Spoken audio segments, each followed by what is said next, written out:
In this video, we will show you how to use a Revolut Virtual Card in store. If you guys want to get started with Revolut, you can use the links down in the description. First, link your Revolut Virtual Card to a digital wallet like Apple Pay, Google Pay, or Samsung Pay.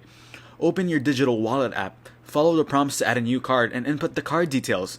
Make sure the near-field communication NFC feature is activated on your smartphone. This allows your phone to communicate with the contactless payment terminals in store. When you're ready to pay, open your digital wallet and select the Revolut Virtual Card as your payment method. Hold your phone close to the contactless payment terminal. Wait for the confirmation beep or vibration indicating that the payment has been successful. Depending on your phone settings, you may need to use Face ID, fingerprint, or enter your passcode to verify the payment. Then the transaction should be processed instantly. So that's how to use Revolut Virtual Card in store. Make sure to use the links down in the description to get started with Revolut.